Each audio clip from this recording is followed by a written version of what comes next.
So the one thing about this moving from different places for work is it gets interesting. If you remember, I started this YouTube just to document it. I don't know, for myself even, the journey from moving from New York during COVID and going to Houston.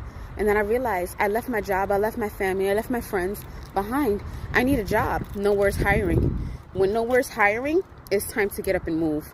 But I already liked Houston, so I took a job in Denver. Now I said to myself, I have to stay for 2 years to establish credit, to establish everything, and then I'm going to move on. And I am. It's been 2 years, and I found another job in Washington. So I'm going to leave my base in Houston, transfer from Denver to Washington. And you know how you can do this? By working for the airlines. Working for the airlines has its perks. It's not going to make as much money as other jobs unless you're working in corporate. But the perks make up for it. I can fly all over. I could come back to Houston, which is where my home is. My mother is. I take care of my mother, and go to work and stay in other places. So that's what I'm doing now. I have a doctor in Houston. It's my favorite doctor. I'm not going to change my... You know how hard it is to find a doctor? I'm not going to change my doctor just because I live in Denver. I fly in to see my doctor, and then I fly right back out, and I'm going to go to Washington this week.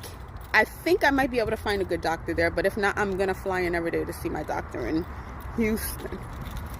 It's a hard life, but if you want a job and you're putting out resumes, you are changing your resume to suit each job. You are putting out hundreds of jobs in a week and no one's calling you back. It's time to start thinking about moving. I know moving sounds radical, but it's not radical. You can always move with companies that can allow you to transfer. If you can transfer, you can move into a job market where they really need people, give it a few months, and transfer back to where you need to be. They might not hire you there, but they might let you back in by transferring. I can't transfer to Houston yet, only because I'm low on the seniority list and I'm number 2 to transfer. So after 2 years, I'm number 2. But I'm going to get back home and I have a position, I have a job.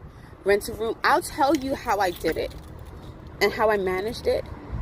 And you're going to do it scared, but you should do it. Because you can get a job in this market. You just got to be willing to do certain things to get that job.